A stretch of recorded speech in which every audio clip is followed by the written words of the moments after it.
مولانا منظور احمد قاسمی کے بیانات اور دروس کو سننے کے لیے مولانا صاحب کے آفیشیل یوٹیوب چینل مولانا منظور احمد آفیشیل کو سبسکرائب کریں۔ سورہ قیامہ، لا اقسم بیوم القیامہ، قسم کھاتا ہوں میں قیامت کے دن کی، ولا اقسم بالنفس اللوامہ، قسم کھاتا ہوں میں نفس لوامہ کی۔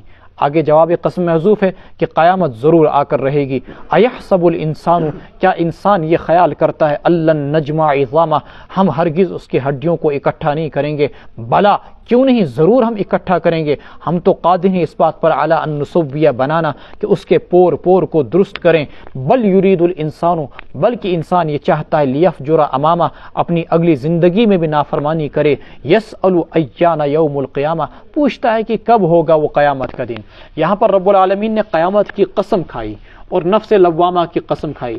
نفس کی تین قسمیں ہیں، ایک ہے نفس امارہ، ایک ہے نفس لوامہ، ایک ہے نفس مطمئنہ۔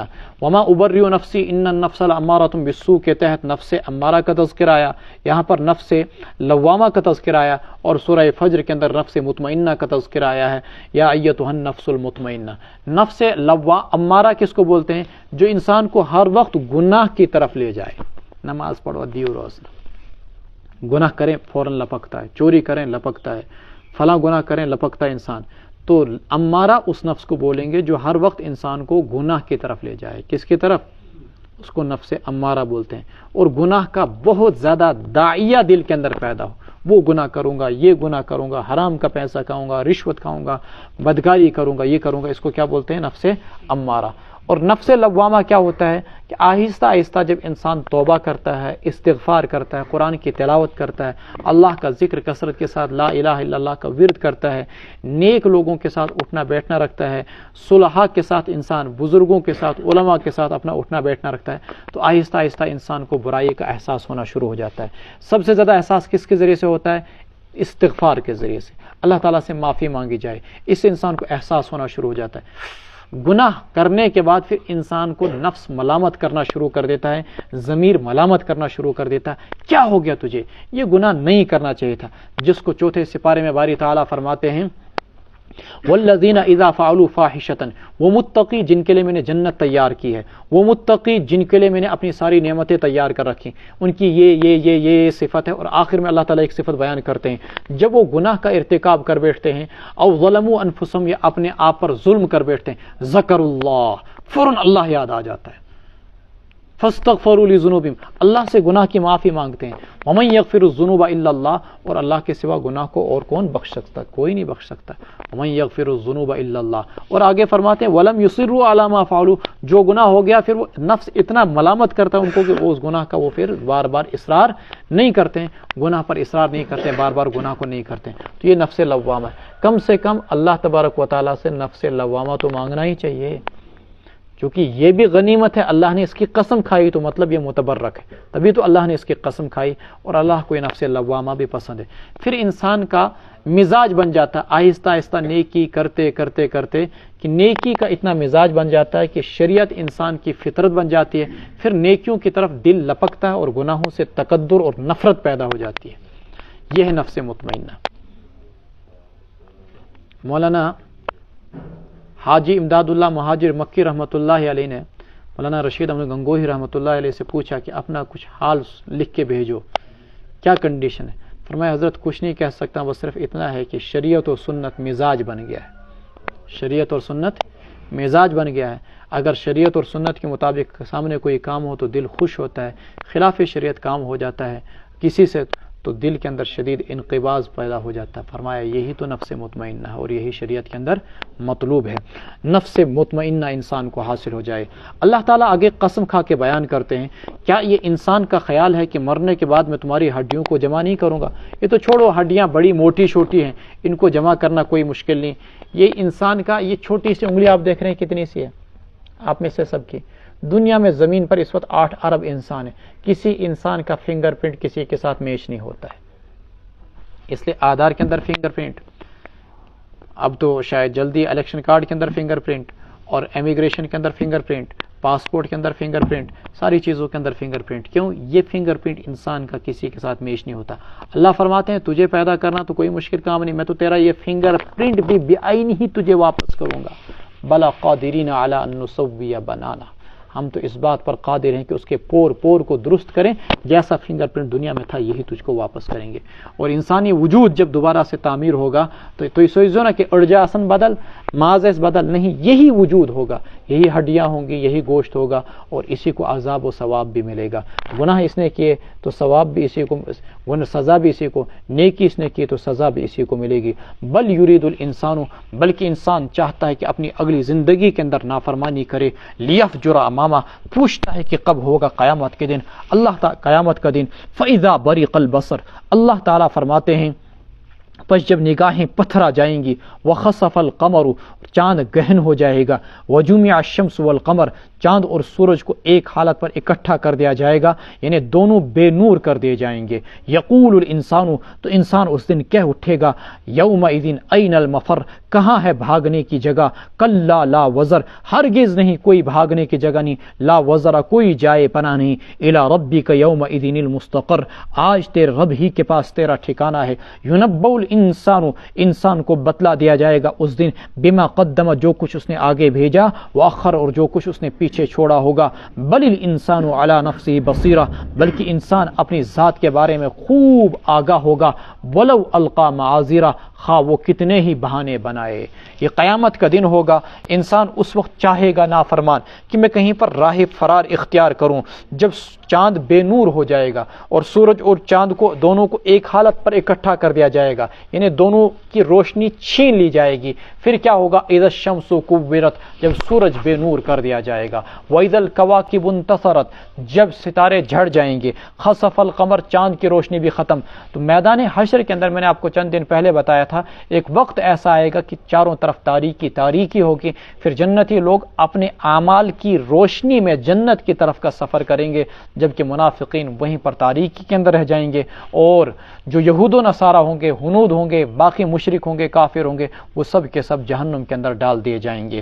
تو فرمایا کہ اسی وقت انسان بھاگنے کا راستہ ڈھونڈے گا، لیکن جس طرف جائے گا، مشرق جائے گا، مغرب جائے گا، شمال جائے گا، جنوب جائے گا، فرشتوں کے 7 صفیں چاروں طرف ہوں گے، ہاتھوں میں لوہے کے گرز ہوں گے، ایک گرز اس کو مارا جائے گا، چل واپس، اور پھر انسان کہیں بھاگ نہیں پائے گا۔ اللہ تعالیٰ فرمائیں گے نامہ اعمال انسان کو دیا جائے گا، اور اس نامہ اعمال میں انسان کی چھوٹی سی چھوٹی چیز، بڑی سے بڑی چیز لکھی ہوگی، لا یغادر صغیرۃ ولا کبیرۃ الا احصاھا، نہیں کوئی چھوٹی چیز ہوگی، نہیں کوئی بڑی چیز، مگر اس کے اندر لکھی ہوگی، فمن یعمل مثقال ذرۃ خیرا یرہ، ذرہ برابر نیکی کی ہوگی وہ بھی موجود، ومن یعمل مثقال ذرۃ شرا یرہ، ذرہ برابر کوئی گناہ کیا ہوگا وہ بھی موجود، بما قدم، جو آگے بھیجا، وہ اخر، اور جو پیچھے چھوڑا۔ مفسرین اس کی کئی تفسیریں بیان کی، ایک یہ کہ تمہیں نیکی کرنے کا موقع ملا تھا، تم نے نیکی کی اور آگے بھیجی، قیامت کے دن جب وہ اپنی نیکی دیکھے گا تو خوش ہوگا، لیکن کبھی انسان کو نیکی کا چانس ملتا، نیکی نہیں کرتا ہے۔ آپ اعتکاف میں بیٹھیں، آپ ذکر و اذکار، تسبیح، اوراد کچھ بھی پڑھ سکتے ہیں، قرآن کی تلاوت، نوافل پڑھ سکتے ہیں، لیکن ایک انسان بیٹھا ہے فضول کے اندر، نہ ہاتھ کے اندر تسبیح، نہ ہاتھ میں قرآن، نہ نوافل کا اہتمام، بس خاموش بیٹھا ہے، تو ایسا وہ انسان ہوگا جو قیامت کے دن پچھتائے گا، کاش مجھے نیکی کا موقع ملا تھا، اگر میں نے نیکی کی ہوتی تو میں آج کتنا کامیاب۔ اخر نیکی کا موقع جو اس نے مس کیا، اس پر قیامت کے دن اس کو افسوس ہوگا، اور اللہ اس کو بتلا دے گا۔ انسان کے پاس کوئی فقیر آیا، لاکھوں کروڑوں کی پراپرٹی ہے، کسی غریب کی مدد کر سکتا تھا لیکن نہیں کی، وہ اخارا، چانس مس کیا، قیامت کے دن وہ اب اس کو پر صرف پچھتائے گا اور کچھ نہیں۔ اور ایک چیز یہ بھی کہ انسان کچھ عمل ایسا کرتا ہے کہ عمل کیا، ثواب مل گیا، مسئلہ ختم، اور کچھ اعمال ایسا کرتا ہے کہ انسان نے عمل کیا، دنیا سے مر گیا، لیکن ثواب پھر بھی جاری، صدقہ جاریہ، ٹینکی بنا دی، مسجد بنا دی، مدرسہ بنا دیا، کسی بچے کو قرآن پڑھا دیا، اپنے بچے کو قرآن پڑھا دیا، یہ جب تک قرآن پڑھتے رہیں گے ہمیشہ اس کو ثواب ملتا رہے گا۔ علم سکھایا، جب تک یہ علم پھیلتا رہے گا ثواب ملتا رہے گا۔ قرآن کریم کہتا ہے بما قدم و اخر، یہ جو تم نے نیکیاں ساتھ لی اور جو تم نے پیچھے چھوڑی، جو تم کو بعد میں ثواب ملتا رہے گا، یہ سارا کا سارا ثواب سب چیزوں کے بارے میں قیامت کے دن تجھے بتلا دیا جائے گا۔ انسان کو اپنی حالت کا خوب علم ہوگا، خواہ وہ کتنے بہانے اس دن تراشے، لیکن اس کو صداقت کا، سچائی کا سب کچھ پتا ہوگا۔ ابتداً کافر بہانے تراشیں گے، واللہ ربنا ما کننا مشرکین، اللہ کی قسم ہم مشرک تھے ہی نہیں، انکار کر دیں گے۔ گنہگار بھی سوچے گا کہ شاید مجھے میرے گناہوں کی اطلاع نہ دی جائے، اللہ نہ بتلائے، اللہ کو پتہ نہ چلے، لیکن اللہ کو تو سب کچھ پتہ ہوگا۔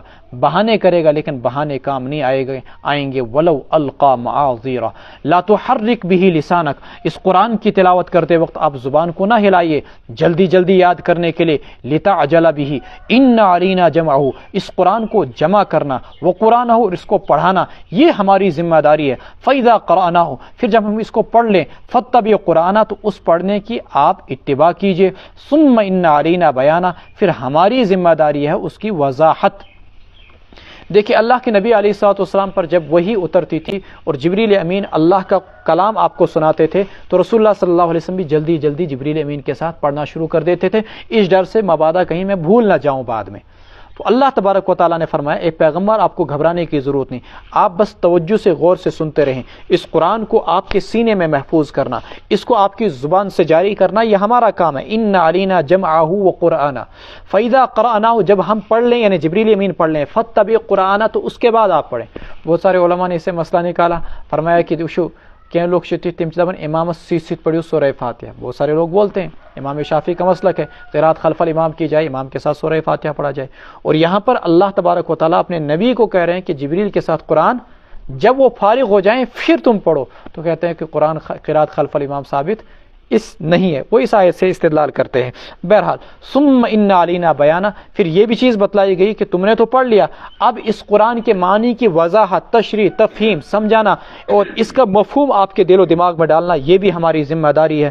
ثم ان علینا بیانہ، تو قرآن کریم کی جو وضاحت اللہ کے نبی علیہ الصلوۃ والسلام نے کی ہے، یہ اللہ تبارک و تعالیٰ کا بڑا انعام ہے، یہ اللہ تعالیٰ کی طرف سے، یہ کوئی پیغمبر نے اپنے گھر سے نہیں کی۔ وما ينطق عن الهوى ان هو الا وحی یوحی، ایک فرقہ ہے جون پوری فرقہ بولتے ہیں اس کو، محمد علی جوناگڑھی کو امام مہدی مانتے ہیں، وہ بولتے ہیں کہ اللہ کے نبی پر قرآن اترا، لیکن اللہ کے نبی علیہ الصلوۃ والسلام نعوذ باللہ من ذالک قرآن کے معنی سے ناواقف اور بے خبر تھے۔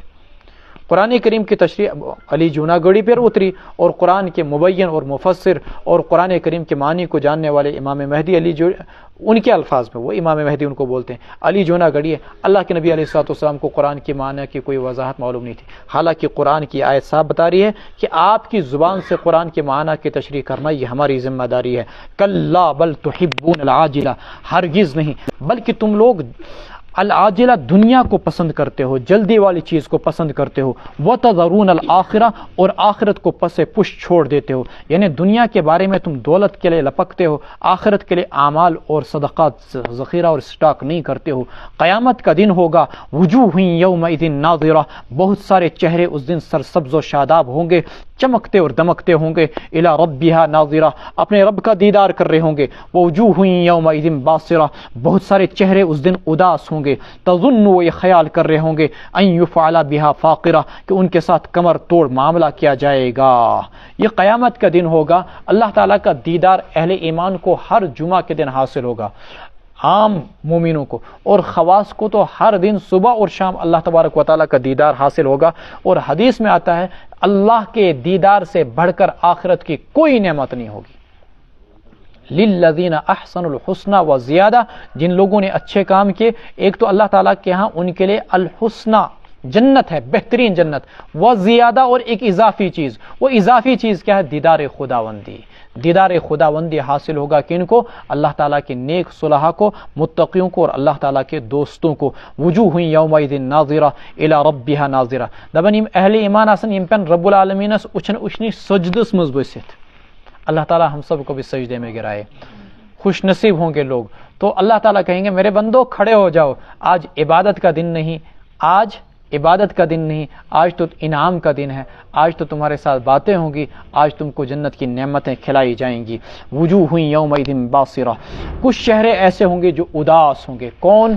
فاسق و فاجر، گنہگار اور کافر اور مشرک اور یہود و نصارہ، تظن ان یفعل بها فاقرہ۔ اور قرآن کریم میں اس کو دوسری جگہ اس طریقے سے بیان کیا گیا، یوم تبیض وجوہ وتسود وجوہ، کچھ چہرے ایسے ہوں گے جو اس دن سفید ہوں گے، چمکتے دمکتے۔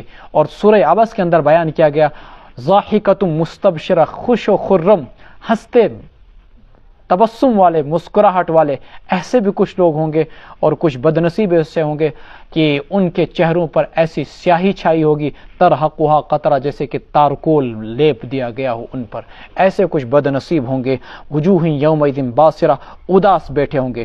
فرماتے ہیں کلا اذا بلغت التراقیہ، بندے تو غفلت کے اندر زندگی گزارتا گزارتا گزارتا موت کے گڑھے تک پہنچ گیا. الہاکم التکاثر، اس مال و دولت کی غفلت نے، اولاد کی غفلت نے تجھ کو غفلت میں مبتلا کیے رکھا، یہاں تک کہ تو زرتم المقابر، قبر کے پاس پہنچ گیا. اللہ تبارک و تعالیٰ فرماتے ہیں جب موت کا مرحلہ آتا ہے، کلا اذا بلغت التراقیہ، جب جان گلے تک آ پہنچے گی، وقیل من راق، دوائیاں اثر کرنے چھوڑ دیں گی، ڈاکٹروں سے نا امید ہو جاؤ گے، تو اس وقت بولتے ہو من راق، ہے کوئی دم پھونک کرنے والا، ہے کوئی جھاڑ پھونک کرنے والا. وظن، اس وقت یہ بندہ خیال کر لیتا انہ الفراق، کہ دنیا سے جدائیگی کا مرحلہ آ پہنچا.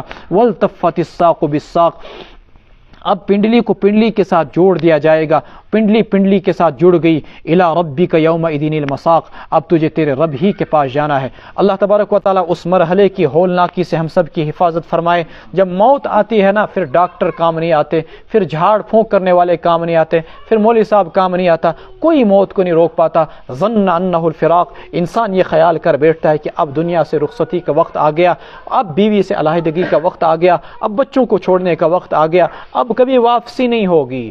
آپ لوگ اعتکاف میں آئے ہو، 4 دن آپ رہو گے، ممکن ہے بعض لوگوں کو گھروں کی یاد آ رہی ہو، لیکن کل آپ اپنی بیوی بچوں سے خود ملو گے، لیکن آقا تھیزو یاد، ایک دو شو الگ گسن، پھر دوبارہ کبھی ملاقات نہیں ہوگی. ایک دن الگ ہونا، پھر کبھی آپ اپنے گھر والوں سے نہیں ملو گے. وظن انہ الفراق والتفت الساق بالساق، جب وہ مرحلہ آتا نا موت کا، پنڈلی کو پنڈلی کے ساتھ، تمن تو کھور کریو سود، ہے کان کریو سود، نس کریو سود، اتھ تھیوس گنڈت، تیشا کرن مارنے ویز قبلہ رخ کریون، یہی چیزیں تو کی جاتی ہیں. فرمایا کہ اس وقت اب جب تم دنیا سے رخصت ہو رہے ہو، تمہارے پاس اعمال کرنے کا وقت ختم، اب نیکی نہیں کر سکتے ہو، توبہ کا وقت ختم. اس سٹیج کے آنے سے پہلے، اس مرحلے کے آنے سے پہلے توبہ کر لو، اللہ تعالیٰ کے ساتھ اپنا رابطہ استوار کر لو، دوستی کر لو اللہ تعالیٰ سے. الی ربک یومئذ المساق، اب اللہ ہوگا اور تو ہوگا، بندے نہ تیرے بیوی بچے، نہ تیری دولت، نہ تیری گاڑی، نہ تیرا مکان، نہ تیری پراپرٹی، کچھ تیرے ساتھ نہیں، تو تنہا ہے. وَلَقَدْ جِئْتُمُونَا فُرَادَىٰ كَمَا خَلَقْنَاكُمْ أَوَّلَ مَرَّةٍ، آئے تم ہمارے پاس تنہا جیسا کہ ہم نے تم کو پہلی بار پیدا کیا تھا. وَتَرَكْتُم مَّا خَوَّلْنَاكُمْ وراء ظهوركم، اور تم نے چھوڑ دیا جو کچھ ہم نے تمہیں دیا تھا اپنے پشت کے پیچھے. فلا صدق ولا صلی، نہ تو اس نے تصدیق کی اللہ تبارک و تعالیٰ کی توحید و ربوبیت کی، اور نہیں اللہ کے رسول کی رسالت کی. ولا صلی، اور نہیں اس نے نماز پڑھی. ولکن کذب، یہ کس کے بارے میں کہا جا رہا ہے؟ قیامت تک آنے والا ہر مشرک وہ ان آیات پر منطبق ہوتا ہے، اور خاص طور پر ابو جہل جس کا پیچھے تذکر آیا تھا. وَلَكِنْ كَذَّبَ وَتَوَلَّى، لیکن اس نے قرآن کو جھٹلایا، نبی کی رسالت کو جھٹلایا، اللہ کی ربوبیت کو جھٹلایا. وَتَوَلَّى، اور اس نے منہ پھیر لیا. ثُمَّ ذَهَبَ إِلَىٰ أَهْلِهِ، پھر وہ اپنے گھر والوں کے پاس چلا گیا. يَتَمَتَّعُ، اکڑتا ہوا. أَوْلَىٰ لَكَ فَأَوْلَىٰ، افسوس ہے تیرے لیے. فَأَوْلَىٰ، پھر افسوس ہے تیرے لیے. ثُمَّ أَوْلَىٰ لَكَ فَأَوْلَىٰ، اے بندے پھر افسوس ہے تیرے لیے. فَأَوْلَىٰ، پھر افسوس بالائے افسوس ہے تیرے لیے. اَيَحْسَبُ الْإِنسان، کیا انسان یہ سوچتا ہے ان یترک سدی، اس کو یوں ہی چھوڑ دیا جائے گا. الم یکن نطفۃ من منی یمنا، کیا وہ نہ تھا ایک زمانے کے اندر صرف منی کا ایک قطرہ جس کو کہ ٹپکایا جاتا اس کے باپ کی جانب سے اس کے ماں کے شکم میں. پھر اللہ تعالیٰ نے تجھے علاقہ بنایا، جمع ہوا خون، پھر مضغہ بنایا، پھر اللہ تعالیٰ نے وجود بنایا، ہڈیاں بنائی. فکسونا العظام لحما، ہڈیوں پر گوشت چڑھایا، پھر روح پھونکی، اور پھر تجھ کو اس دنیا کے اندر آسان کر کے راستے نکالا. ثم السبیل یسرا، ماں کے راستے کو آسان کیا اور تجھ کو دنیا کے اندر لایا. فخلق، پیدا کیا. فسوا، درست بنایا، اپنی جگہ ناک، اپنی جگہ کان، اپنی جگہ آنکھ. ایسا نہیں کہ اگر آنکھ ادھر ماتھے پر ہو تو انسان دجال لگے، ایسا نہیں کہ ناک ادھر کان کے پیچھے لگ گئی، کان ادھر گال پر آ گیا، گال ادھر ہو گیا، چہرہ ادھر آ گیا، منہ ادھر ہو گیا، سر ادھر ہو گیا، انسان ایسے کچھ دجال جیسے لگے. فرماتا نہیں، فسوا، درست بنایا تجھے. فجعل منہ الزوجین الذکر والانثى، پھر اس ایک انسان نے اللہ تعالیٰ نے 2 جوڑ بنائے، مرد کو اور عورت کو. الیس ذلک بقادر، جس رب العالمین نے تجھ کو پہلی بار پیدا کیا، کیا وہ اس بات پر قادر نہیں کہ تجھ کو دوبارہ زندہ کرے؟ کیا وہ اس بات پر قادر نہیں کہ علی ان یحیی الموتى، مردوں کو زندہ کرے؟ بلا بلا وهو قادر علی ان یحیی الموتى وانا علی ذلک لمن الشاہدین، کیوں نہیں اللہ اس بات پر قادر ہے کہ وہ مردوں کو دوبارہ زندہ کرے گا، اور میں بھی ہوں اس پر گواہی دینے والا۔ اللہ کے نبی علیہ الصلوۃ والسلام جب اس آیت پر پہنچے تو اللہ کے نبی علیہ السلام نے کہا بلا وانا علی ذلک لمن الشاہدین، یقیناً اللہ دوبارہ زندہ کرنے پر قادر ہے، مردوں کو زندہ کرنے پر قادر ہے، اور میں اس کی گواہی دیتا ہوں۔ تو 4 بار افسوس ظاہر کیا گیا ابو جہل کے لیے، یا اس امت کے ہر سرکش متکبر کافر و مشرک کے لیے جو اللہ کی ذات پر ایمان نہیں لاتے اور یہ خیال کر بیٹھتے ہیں کہ ہم چھوڑ دیے جائیں گے۔ الف لام میم احسب الناس ان یترکوا، کیا لوگوں نے یہ خیال کر لیا کہ وہ چھوڑ دیے جائیں گے محض اتنا کہہ دینے کی وجہ سے کہ ہم ایمان لائے اور ان کو آزمائشوں میں نہیں ڈالا جائے گا؟ وَلَقَدْ فَتَنَّا الَّذِينَ مِن قَبْلِهِمْ، ہم نے تم سے پہلے کے لوگوں کو آزمائشوں میں ڈالا۔ فَلَيَعْلَمَنَّ اللَّهُ الَّذِينَ صَدَقُوا، اللہ نے دودھ کا دودھ اور پانی کا پانی کرنا، دیکھے گا اللہ صادق کون ہے۔ وَلَيَعْلَمَنَّ الْكَاذِبِينَ، اللہ الگ کرے گا جھوٹ کون ہے۔ ام حسب الذین یعملون السیئات، جو لوگ غلط کام کرتے ہیں، گناہ کرتے ہیں، کیا وہ یہ سوچتے ہیں کہ ان یسبقونا، ہم سے بچ نکلیں گے؟ سا ما یحکمون، کیسا فیصلہ تم کرتے ہو۔ ام حسبتم افحسبتم انما خلقناکم عبثا، کیا تم نے یہ خیال کر رکھا کہ ہم نے تم کو فضول میں پیدا کیا اور یہ کہ تم کو ہماری طرف واپس نہیں آنا؟ نہیں، مرنے کے بعد ہم میں سے ہر ایک کو اللہ کی بارگاہ میں جانا ہے۔ ایحسب الانسان ان یترک سدی، یوں ہی نہیں چھوڑا جائے گا، اللہ کو اپنے عمل کا حساب دینا ہوگا۔ مالک یوم الدین، اچھے عمل کیے ہوں گے تو جنت میں جائے گا، برے عمل کیے ہوں گے تو پھر جہنم کا بھی سامنا کرنا پڑ سکتا ہے۔ اللہ ہم سب کی حفاظت فرمائے۔ مولانا منظور احمد قاسمی کے بیانات اور دروس کو سننے کے لیے مولانا صاحب کے آفیشیل یوٹیوب چینل مولانا منظور احمد آفیشیل کو سبسکرائب کریں۔